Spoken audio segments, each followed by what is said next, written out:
The story of ANZACs have been long-lasting among Australians, especially for their courage, mateship and sacrifices. Jock Gillespie has an exclusive story illustration on Gallipoli, the root of the ANZAC story. Here is Nelson with more details. Thanks guys, hello and welcome to a special ANZAC Day WP. I'm Nelson Liu. Well, each ANZAC Day we remember our soldiers who have fallen while serving in battle. The legend of ANZAC began on April 25, 1915, reaffirmed in 8 months of fighting on Gallipoli, forming qualities including courage, endurance and mateship, known as the ANZAC spirit. Tonight, in an exclusive, John Gillespie illustrates the story of Gallipoli. As we move into the weekend after another 3-day lockdown, we must reflect back on ANZAC Day, about the ANZAC spirit, about the legend of the ANZAC. I think it's really important that we don't forget that. The ANZAC spirit, of course, as you know, was born on the 25th of April 1915, when the first wave of Australian soldiers, who were untested of course at this time, landed on the beaches of the Gallipoli Peninsula. And this was a large Allied operation in which the Allies were trying to push the Turks off their own land and free up the Dardanelles Straits to allow the Allied Navy to enter the Straits and be able to bombard Constantinople. I suppose the true merit or the true grit of the Australian and New Zealand soldiers wasn't well known and wasn't highly regarded by British command because they were untested. But the Australian soldier and New Zealand soldier, together with their ingenuity, their hardship, their colonial upbringing, were found to have quite great tenacity. They were very gallant, they had a bit of good humour, but more importantly is about that mateship. And they were able to face the conditions, the hard conditions that they did on the battlefield.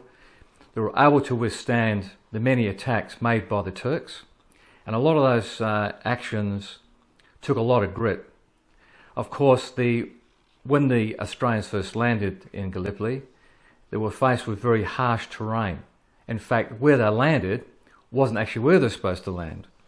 And so they had to traverse high sort of limestone, sandstone cliffs, which were also had to traverse gullies, and then had to make up their own, I suppose, positions in relation to what their objectives were.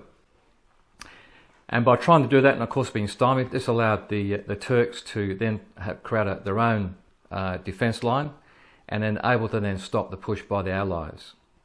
So based on that, over the next few months, in fact the Allies, the Australians, the New Zealanders, were based at Gallipoli for about 8 months.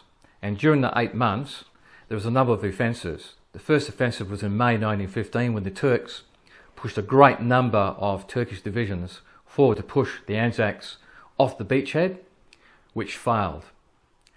Another offensive was where the Australians and New Zealanders were to attack certain positions like Lone Pine, the Neck, and also New Zealanders at Chunuk Bar, and this was to allow a landing on the Suvla Bay of the British so that the British could come around the back and take out the Turkish forces. Again, this didn't happen, but the Australians and New Zealanders did take their objectives, and again it was through that real tenacity that they managed to do that. Of course, that spirit remained with the Aussies, and when they eventually were evacuated from Gallipoli in December 1915, they were then sent to the Western Front, where the same spirit was demonstrated in the Western Front. In fact, the first ANZAC services were held in the Western Front in 1916, and another large march in London at the same year.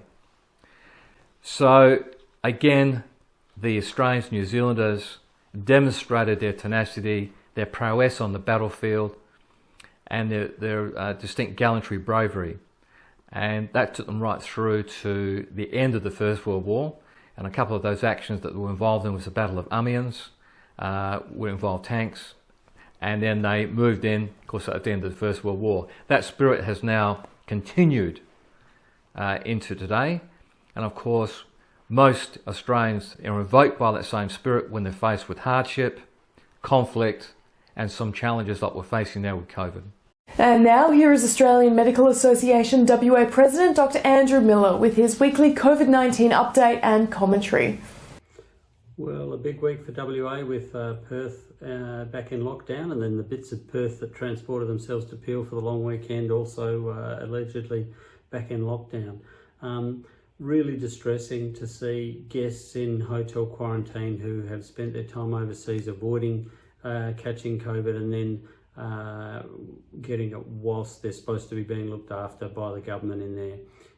We've been warning for a long time about the need to improve hotel quarantine conditions, and really hope that this time we will be able to contain this outbreak and also see some improvements to quarantine arrangements short term with changes to hotels. Longer term, let's get away from this arrangement to some sort of air-gapped solution like mining camps.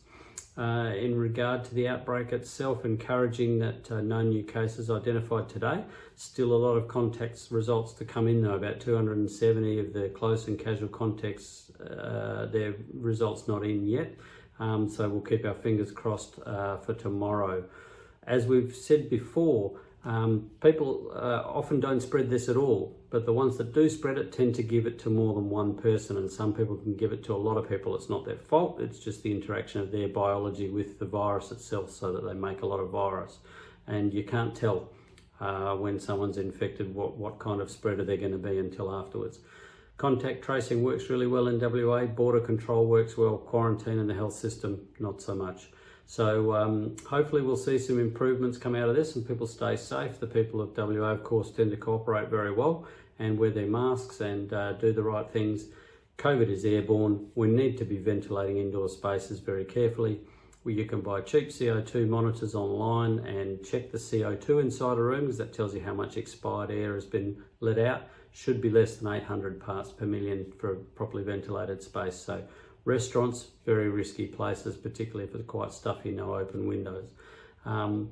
So have a think about airborne spread, particularly in your workplaces, and how you might be able to improve things, because as this week demonstrates, you never know when COVID's coming to a suburb near you.